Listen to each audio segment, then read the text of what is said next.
Hello everyone, welcome to Unacademy let's crack UPSC CSE Hindi. तो एक सवाल जो बार बार आप लोग मेरे से करते रहते हैं कि एनसीईआरटी पढ़ना जरूरी है मैम। मुझे लगता है कि 80% स्टूडेंट ये सवाल करते हैं कि एनसीईआरटी 6th, 7th, 8th का पढ़ना जरूरी है। आप एक ही बार स्टैंडर्ड बुक पे आ जाना चाहते हो। आपके अंदर ये पेशेंस नहीं होता कि मैं अब 6 से स्टार्ट करके वही चीज फिर से पढूं और फिर अगेन मैं एक स्टैंडर्ड बुक पर आऊं और वही चीज फिर से पढूं। लेकिन आपको ये क्यों जरूरी है, इसी पर ये डिस्कशन के लिए मैंने ये क्लास रखी है, क्योंकि ये इंग्लिश मीडियम वाले स्टूडेंट जो सेलेक्ट हुए हैं, जो अभी बहुत हंगामा मचा हुआ है कि क्यों टॉप 100 में इंग्लिश मीडियम वाले ही हैं, हिंदी मीडियम वाले कब आएंगे। इनमें सबका अब धीरे धीरे स्टेटमेंट आ रहा है मीडिया में। मीडिया तो इनको सेलिब्रिटी बना ही देती है, मीडिया इनको सूंघती रहती है और धीरे धीरे इनकी बातें आ रही हैं बाहर। तो उसमें ज्यादातर स्टूडेंट हैं, उनका यही कहना है कि ध्यान से 6 से लेकर 12 तक की एनसीईआरटी पढ़ो। तो इसमें एक बनारस की हैं अर्तिका शुक्ला, आप लोगों ने उनका नाम सुना होगा, 4th 5वीं रैंक लेकर आई हैं if I am not wrong.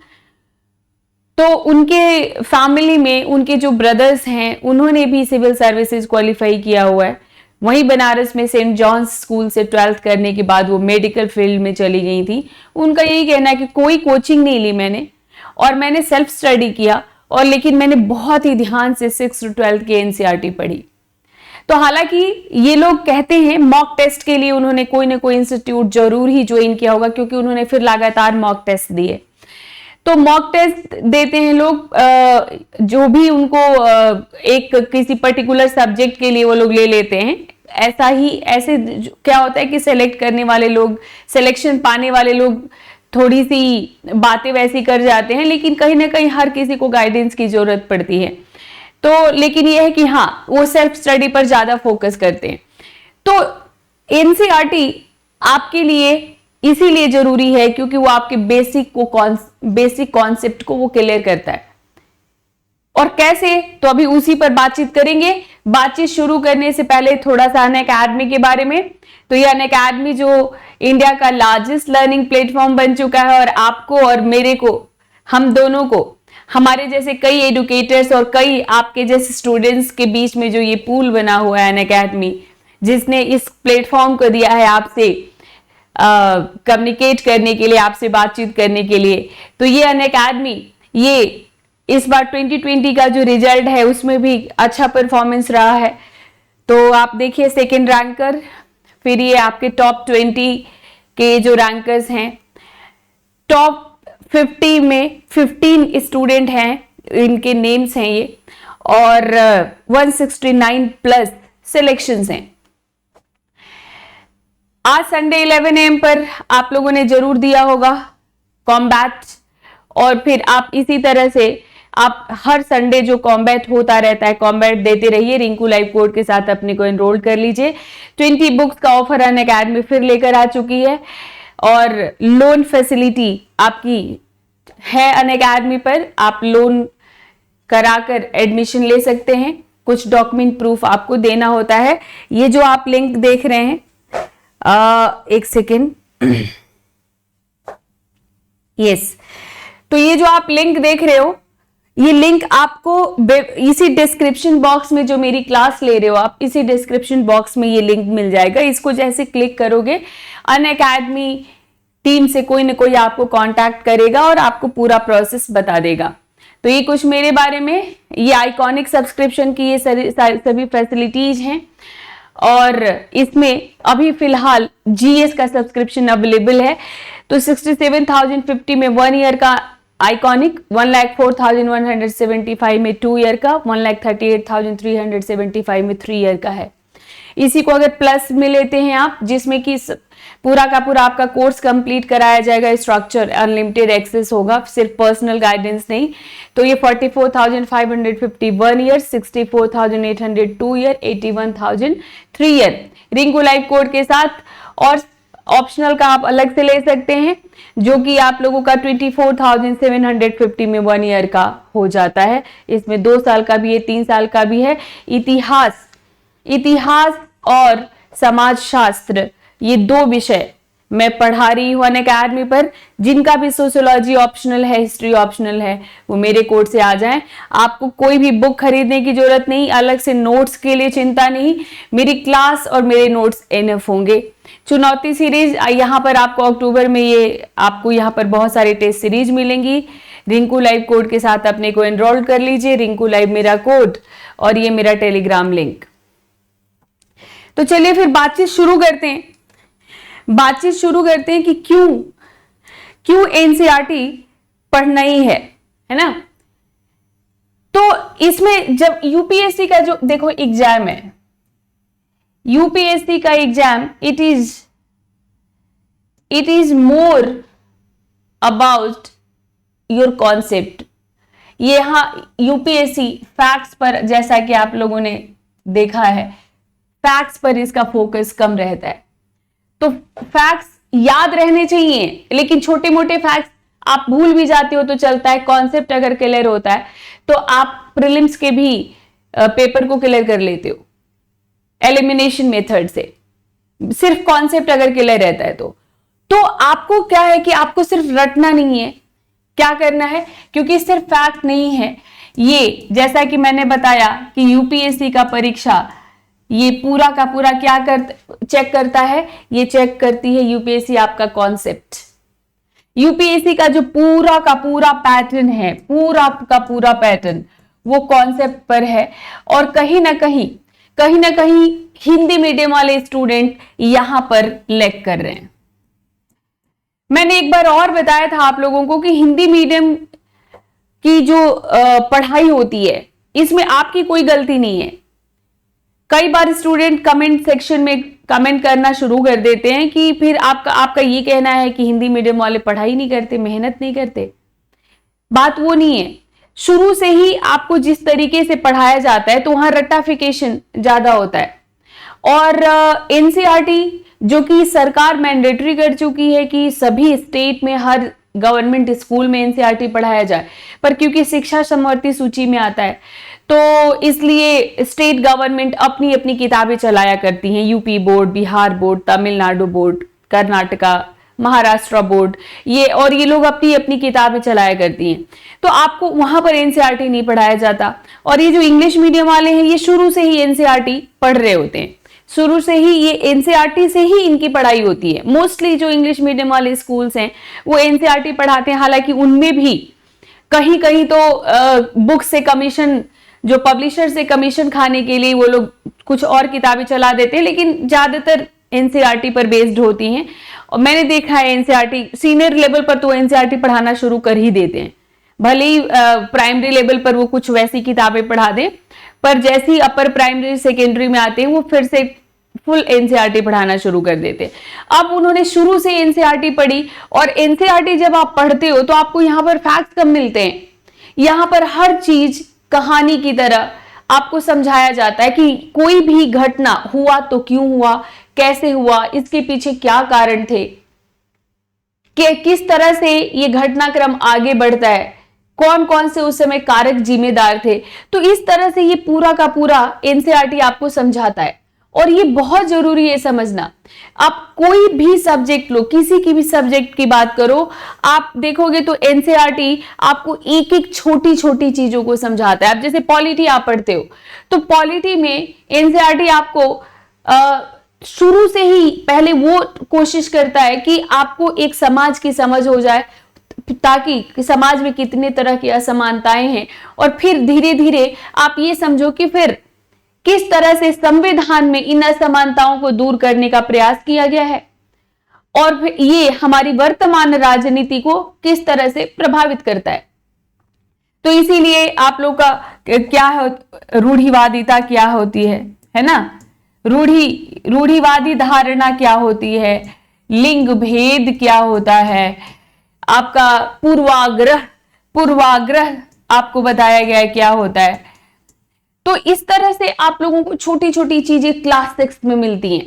इसी तरह से अगर आप ज्योग्राफी की बात करो तो पूरा का पूरा आप लोगों को ये सौर मंडल और पृथ्वी के बारे में, पृथ्वी सौर मंडल का एक भाग है आकाश गंगा, 1 मिलियन से ज्यादा कहते हैं आकाश गंगाएं हैं, उसमें एक आकाश गंगा मिल्की वे है और वो उसका एक भाग है पृथ्वी।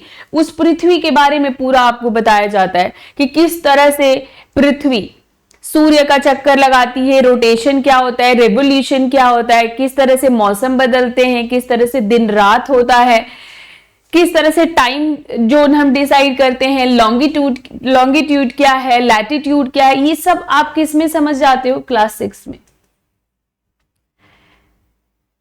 और ये बहुत ही आसान भाषा में, बहुत ही इजी लैंग्वेज में आपको समझाया जाता है। ये आगे जाकर के भी आपको पढ़ना होता है, लेकिन जब यहां पर आप समझ लेते हो ना एक बार, तो आपको फिर आसान होता है आगे समझना।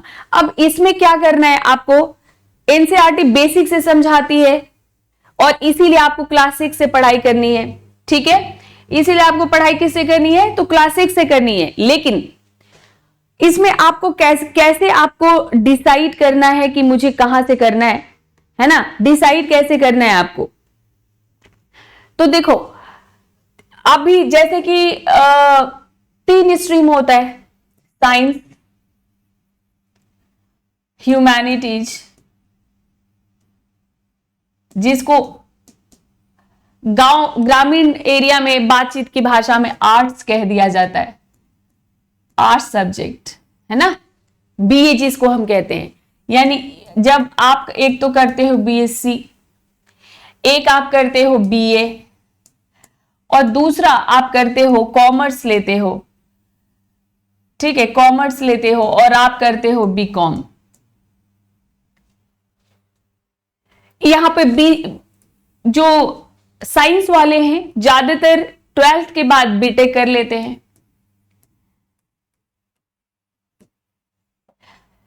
अब ये जो स्ट्रीम है तीनों, इसमें ये जो होते हैं ये साइंस के साथ कंफर्टेबल है, यानी साइंस और साइंस एंड टेक ये सब्जेक्ट इनको बहुत कंफर्टेबल लगता है। जो ये होते हैं इनको इकोनॉमिक्स कंफर्टेबल लगता है, इकोनॉमिक्स भी मैथ्स भी ये ज्यादा बेहतर तरीके से ये समझ लेते हैं। कौन? ये वाले कॉमर्स वाले की बात कर रही हूं, यहां पर कॉमर्स वाले की बात कर रही हूं, जो लो सारा ही रिमूव हो गया है ना। तो कॉमर्स वाले, इकोनॉमिक्स, साइंस वाले आपका साइंस और मैथ्स वगैरह के साथ कंफर्टेबल रहते हैं, साइंस और बीटेक वाले। और जो आर्ट्स सब्जेक्ट यानी ह्यूमैनिटीज वाले जो हैं, जो कला के छात्र हैं, बीए, तो वो लोग अगर वो ग्रेजुएशन में जो 3 सब्जेक्ट रखते हैं, ज्यादातर हिस्ट्री, ज्योग्राफी, पॉलिटी, या फिर आप कई बार इकोनॉमिक्स दोनों पढ़ते हैं, कॉमर्स वाले भी पढ़ते हैं और ह्यूमैनिटीज वाले भी पढ़ते हैं, तो आप में भी हो सकता है कि आप हिस्ट्री के साथ कंफर्टेबल हो, में भी हो सकता है कि आप ज्योग्राफी के साथ कंफर्टेबल हो। तो अगर आपके बेसिक्स क्लियर हैं तो आप एक बार एनसीईआरटी की एक बस रीडिंग मार के छोड़ दो। लेकिन जो अब यहां पर जो साइंस वाले हैं, उनको तो अभी हिस्ट्री बहुत टफ लगती है, क्योंकि किसी भी तरह उन्होंने 10th तक एसएसटी खींचा है, उसके बाद उन्होंने पढ़ाई नहीं की है, तो इनको हिस्ट्री बहुत टफ लगती है। और अब उनको कैसे उनको हिस्ट्री समझ में आएगा, तो उनके लिए एनसीईआरटी बहुत जरूरी है, बहुत जरूरी। और ठीक वाइस वर्सा है, अगर उसी तरह ह्यूमैनिटीज वालों को साइंस कैसे समझ में आएगा, जिसको उन्होंने किसी भी तरह, कुछ लोगों ने 8th 9th तक खींचा है, 9th से चेंज करने का ऑप्शन कहीं कहीं किसी बोर्ड में है, या फिर 10th तक, तो अब उनको साइंस, इकोनॉमिक्स ये बहुत टफ लगती है, तो इसको कैसे समझोगे? तो आपको यहां पर एनसीईआरटी हेल्प करती है।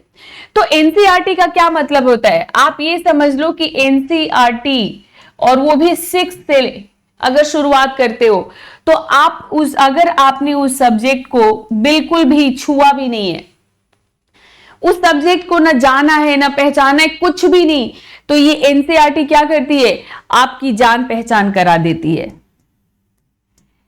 आप आप उस सब्जेक्ट के बारे में कुछ भी भले भी नहीं पढ़ा है, आपने पहले कभी खोल के नहीं देखा, आपने बाबर का नाम तक नहीं सुना है, आपको पता ही नहीं कि जीडीपी कैसे निकालते हैं, क्या होता है, कुछ भी नहीं जानते, वो सारी चीजें आपको एनसीईआरटी सिखा देती है, समझा देती है।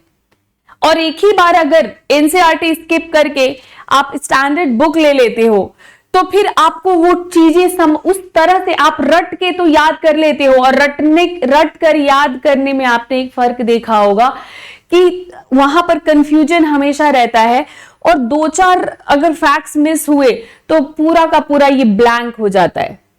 ठीक है, पूरा ब्लैंक हो जाता है एकदम।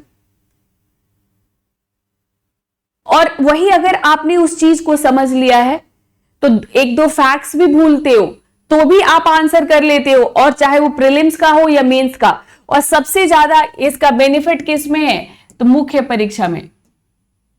मुख्य परीक्षा आपका लिखित होता है, मेंस आपका रिटन है, और लिखने के लिए जो वर्ड्स हैं, जो शब्द हैं, जो तरीका है, जो अप्रोच है, वो आपको देती है एनसीईआरटी।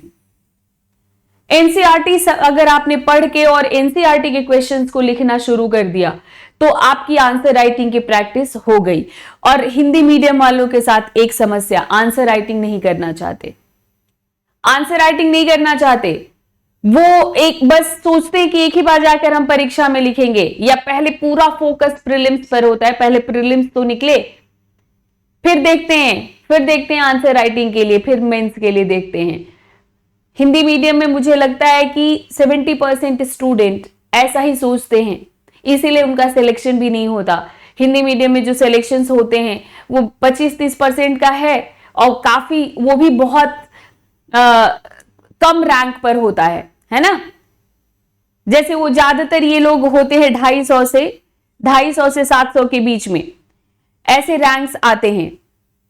तो अब यहां पर समस्या यही है कि मेहनत तो आप कर रहे हो, मेहनत कम नहीं कर रहे हो आप, लेकिन आपका अप्रोच सही नहीं है।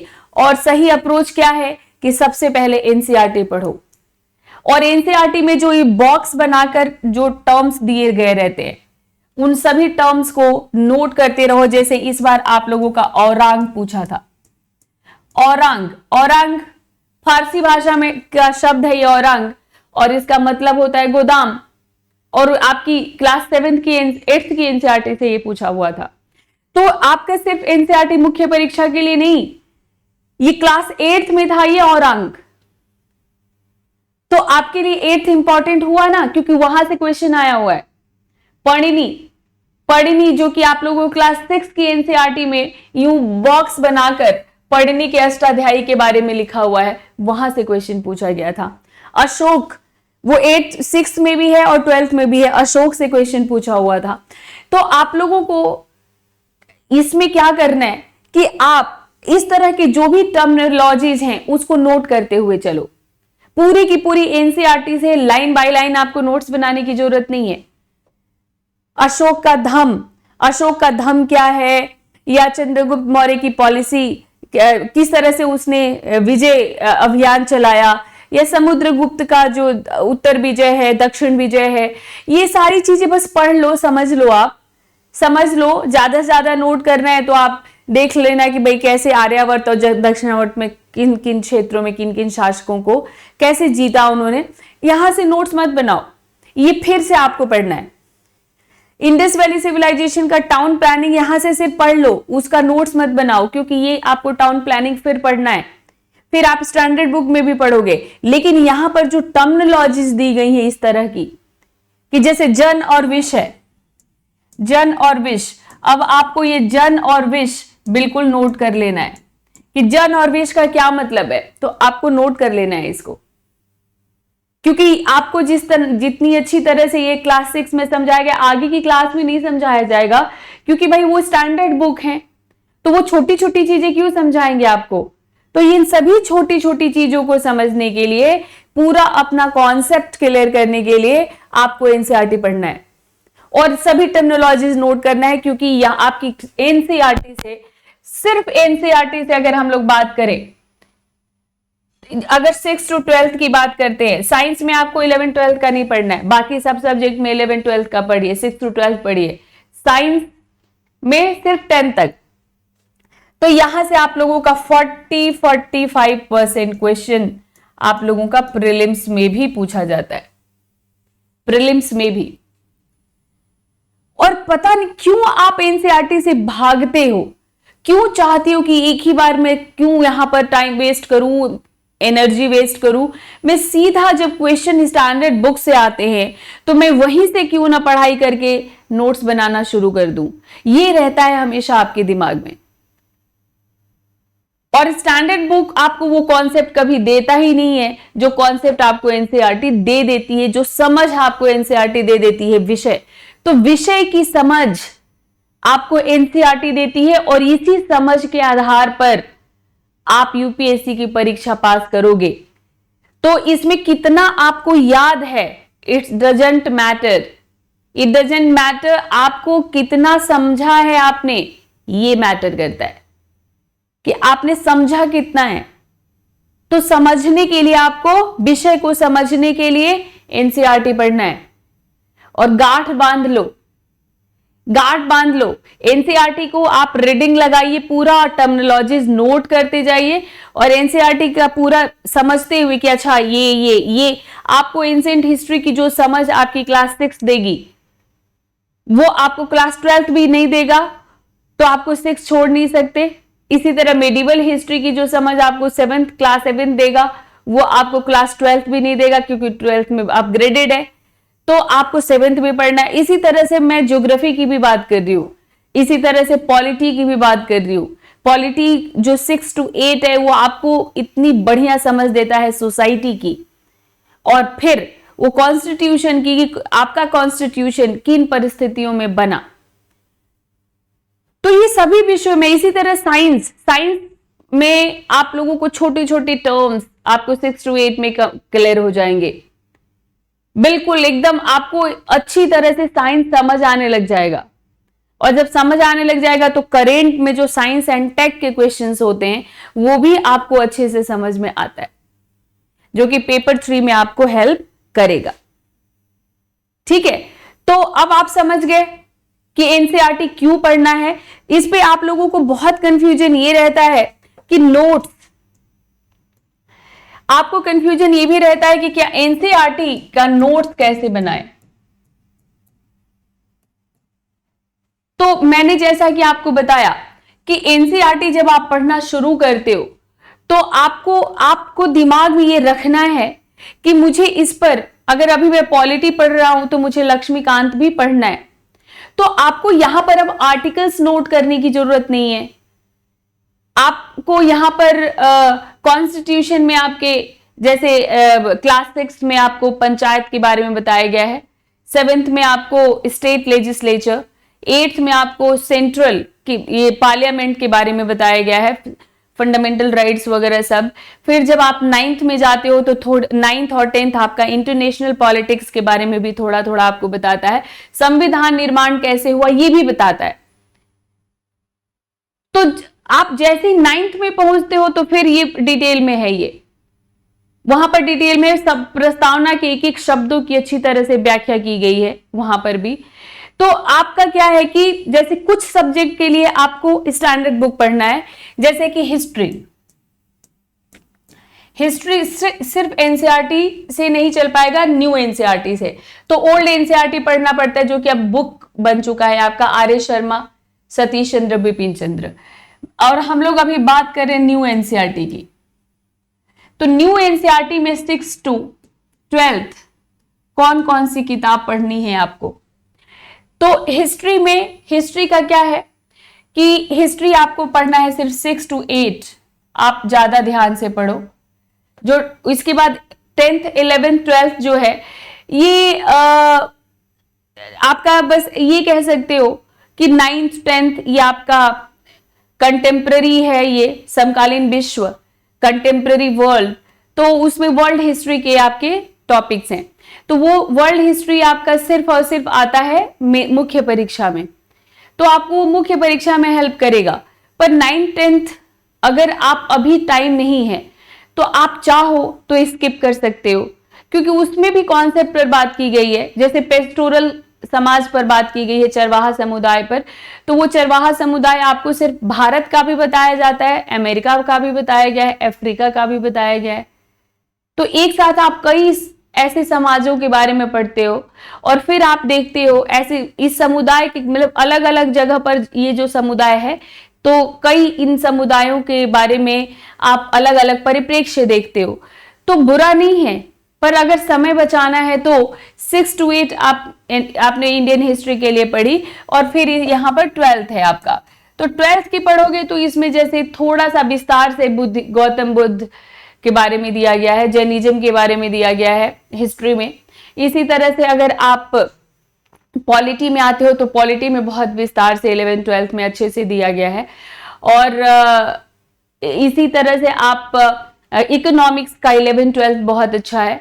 लेकिन साइंस आप लोगों का सिर्फ 6 to 10 पढ़ना है। तो हिस्ट्री आपको पढ़नी है 6 to 8 और फिर 12th, ठीक है। और इसी में आप अगर ज्योग्राफी की बात करूं मैं तो इसका पूरा 6 to 12th पढ़ जाओ, 6 to 12th। और आपको किसी स्टैंडर्ड बुक की जरूरत नहीं है, यहां से आप नोट्स बनाना शुरू कर दो।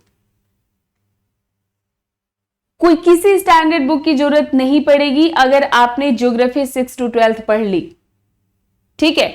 तो यहां कोई स्टैंडर्ड बुक मत लो। और फिर अगर हम लोग पॉलिटी की बात करते हैं तो पॉलिटी में लक्ष्मीकांत की किताब मक्का मदीना बन चुका है ना। लक्ष्मीकांत की किताब आपकी मक्का मदीना बन गया है, लेकिन सिर्फ लक्ष्मीकांत पढ़ के आप मुख्य परीक्षा के प्रश्न नहीं लिख पाओगे। तो इसमें आपको हेल्प करती है एनसीईआरटी हेल्प करती है। पूरा 6 to 12th पढ़ जाओ और ये आपको मेंस में भी मदद करता है, आईआर में भी मदद करता है, इंटरनेशनल रिलेशंस में भी मदद करता है। और इकोनॉमिक्स तो आपका है ही, इकोनॉमिक्स में तो आपको 11th 12th पढ़ना ही है, ठीक है। 11th 12th आपको पढ़ना ही है इकोनॉमिक्स में, 8th 9th फिर 11th 12th आपको पढ़ना है। फिर इसी तरह से आप लोगों का साइंस 6 to 10 साइंस पढ़ लिया आपने। अब इसमें जो नोट्स बनाने का जो तरीका है, तो मैं एक दिन आप लोगों को मैंने आपको बता दिया कि टर्मिनोलॉजीज पर नोट्स बनाना है, क्योंकि चीजें रिपीट होती हैं। जो जब हम 6 to 12th पढ़ते हैं तो वही चीजें फिर बार बार आती हैं। तो इसलिए जैसे जैसे बड़े क्लास में जाओगे ज्यादा विस्तार से होगा। तो नोट्स हमेशा बना, लाइन बाय लाइन पूरा का पूरा कॉन्सेप्चुअल नोट्स आपको बनाना होगा। तो हमेशा सीनियर क्लास का बनाओ, जैसे 9th 10th 11th 12th का। उसके पहले सिर्फ टर्मिनोलॉजी नोट करो बस, लाइन बाय लाइन मत बनाओ। जैसा कि मैंने आपको बताया कि अब आपको जैसे पूरा का पूरा वैदिक काल में समाज कैसा था, ये सब आपको नोट्स बनाने की यहां से जरूरत नहीं है। केवल जन और विष का मतलब क्या है, कितनी बार इसका इन शब्दों का इस्तेमाल हुआ है ऋग्वेद में, 10 यु शब्द क्या है, जैसे इस तरह की टर्मिनोलॉजीज को ही बस नोट करते हुए चलो।